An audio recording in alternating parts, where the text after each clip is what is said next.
تو ہمیں طب نبوی کو سمجھنا ہوگا کہ خوراک سے ہم کیسے علاج کر سکتے ہیں۔ میں عرض یہ کر رہا ہوں، آج کا جو موضوع ہے، میرے ساتھ میرے دوست میاں عامر چاون صاحب بھی موجود ہیں، یہ بھی اپنا اظہار خیال کریں گے۔ اچھا، آج کا جو موضوع ہے وہ ہے ارجن کی چھال، اللہ تعالیٰ کی دی ہوئی نباتات میں ارجن کی چھال کے اتنے بے شمار فوائد ہیں، دل کے امراض کے لیے بہت ہی مفید ہے۔ آج دل کے اتنے ہاسپٹل ہیں، ڈاکٹرز ہو گئے ہیں، مگر کوئی مریض تندرست نہیں ہوا۔ اور ایک دل کے مریض وہ تھے حضرت سعد بن ابی وقاص، جن کو دل کا دورہ ہوا اور اللہ کے نبی صلی اللہ علیہ وسلم نے ان کو اجوا کھجور کھانے کا مشورہ دیا، اور پھر انہوں نے کئی جنگیں لڑیں اور پھر ان کو دل کا دورہ نہیں ہوا۔ اور آج دل کا مریض، میں اکثر کہتا ہوں، وہ سیڑھیاں بھی نہیں چڑھ سکتا۔ کہتے ہیں مرض بڑھتا گیا جوں جوں دوا سے۔ اسی حوالے سے ارجن کی چھال جو اللہ تعالیٰ نے ہمارے لیے بھیجی ہے، یہ ایک درخت ہے جو جنگلات میں پایا جاتا ہے، اور یہ لاہور میں بھی موجود ہے، ڈی جی خان میں موجود ہے، شاید ملتان میں نہ ہو، مجھے کہیں ملا نہیں ہے، لیکن میرے 2-3 ساتھیوں نے بتایا ہے کہ 2-3 جگہ یہ درخت موجود ہے۔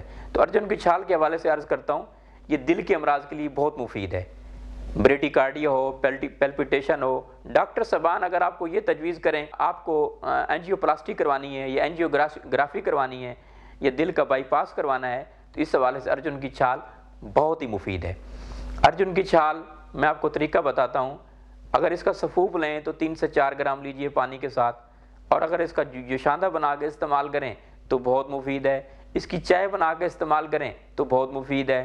اس کی چائے کتنے گرام لیں یہ میں آپ کو بتاتا ہوں۔ چائے جو ہے، چائے آپ اس طرح لیجئے کہ اپنا 20 گرام ارجن کی چھال ہو، آدھا کلو پانی ہو، اس پانی میں آپ ارجن کی چھال کو بوائل کیجئے۔ جب پانی تیسرا ایسا رہ جائے پھر اس میں آدھا کلو گائے کا دودھ ڈالیے۔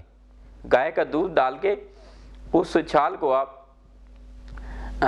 اس جوشاندے کو آپ پکا لیجئے۔ جب پانی خشک ہو جائے اور دودھ باقی رہ جائے تو وہ نیم گرم آپ پیجئے، آپ کے دل کے امراض جو انشاءاللہ تندرست ہوں گے۔ اسی طرح جو ہے اور نقصہ آپ کو بتاتا ہوں کہ دل کی امراض کے لیے ارجن کی چھال جو ہے اور کس طرح آپ استعمال کر سکتے ہیں، اور آپ استعمال کر سکتے ہیں اس کا جوشاندہ بنا کے استعمال کر سکتے ہیں، تو یہ بھی بہت مفید ہے جوشاندہ جو ہے۔